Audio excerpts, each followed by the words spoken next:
5 సంవత్సరాలు ఇందాక సభ్యులు మన వాసు గారు మాట్లాడినప్పుడు కనీసం గాంజా మీద కానీ గాంజా బ్యాచ్ గురించి కానీ బ్లేడ్ బ్యాచ్ గురించి కానీ దౌర్భాగ్యం ఏంటంటే ఒక సీఎం స్థాయిలో ఉన్న వ్యక్తి ఏ రోజు కూడా ఒక రివ్యూ తీసుకోకపోవడం, ఒక ఇన్ఫర్మేషన్ కనీసం తెప్పించుకోకపోవడం అధ్యక్ష.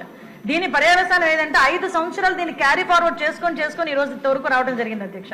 దీని నేపథ్యంలో ఈ రోజు ఈ గాంజాని ఇమీడియట్ గా మనం అరికట్టాలి అనుకునేటప్పుడు చాలా ఎక్సర్సైజ్ చేసుకోవాల్సి వస్తుంది అధ్యక్ష.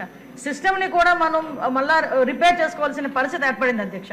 ఇంతకు ముందు గాంజాకి సంబంధించి పైనుంచి ఏజెన్సీ నుంచి కిందకు వచ్చే సిచ్యువేషన్ లో ఎన్ని చెక్ పోస్టులు ఉన్నాయని నేను వైజాగ్ సిపి గారిని ఒకసారి నేను హోమ్ మినిస్టర్ అయిన వెంటనే మాట్లాడితే కేవలం 2 సీసీ కెమెరాలు ఉన్నాయి, చెక్ పోస్టులు ఉన్నాయి, దాని దగ్గర 2 సీసీ కెమెరాలు ఉన్నాయని చెప్పారు అధ్యక్ష. అంటే చెక్ పోస్టులు కూడా పెట్టుకోలేని పరిస్థితులు అయిపోయింది. ఈ రోజు మళ్ళా తిరిగి గాంజా నిర్మూలనకి పర్టికులర్ గా ఎక్కడెక్కడైతే ఏరియాస్ నుంచి అయితే మనకి ట్రాన్స్పోర్ట్ జరుగుతుందో ఆ ట్రాన్స్పోర్ట్ అన్ని ఏరియాలలోని కూడా చెక్ పోస్టులు ఏర్పాటు చేసుకున్నాం. చెక్ పోస్టుల దగ్గర సీసీ కెమెరాస్ ఏర్పాటు చేసుకున్నాం అధ్యక్ష. ఏ గాంజా తీసుకునే వ్యక్తి కూడా ఎక్కడ కూడా తప్పించుకోకూడదనే ఉద్దేశంతోనే సర్వేలెన్స్ కింద సీసీ కెమెరాలు ఆల్రెడీ ఫిక్స్ చేస్తున్నాం అధ్యక్ష.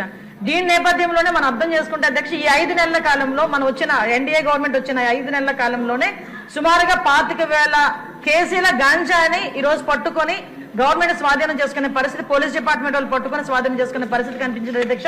దగ్గర 916 మందిని కూడా ఈ రోజు మనం జూన్ నుంచి అక్టోబర్ వరకు చూసుకుంటే 916 మంది మీద ఆల్రెడీ కేసులు నమోదైన వాళ్ళందరూ కూడా వెళ్ళారు అధ్యక్ష. ఇందాక గౌరవ సభ్యులు కూడా జైలుకి సంబంధించిన విషయం కూడా చెప్తున్నారు అధ్యక్ష.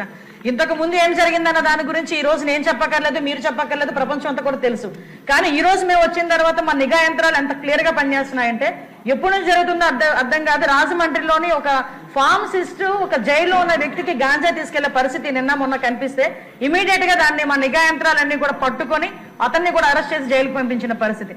మీరు అన్నట్టుగానే ఎక్కువ ఏజెన్సీ ఏరియాలోని చిన్న పిల్లలు దీనికి ఎడిక్ట్ అయిపోయే పరిస్థితి కనిపిస్తుంది అధ్యక్ష. ఎడిక్ట్ అవ్వడమే కాదు అధ్యక్ష, వాళ్ళకున్న ఫైనాన్షియల్ ప్రాబ్లమ్స్ ని బేస్ చేసుకుని వాళ్ళని పావుల కింద వాడుకునే పరిస్థితి ఉంది.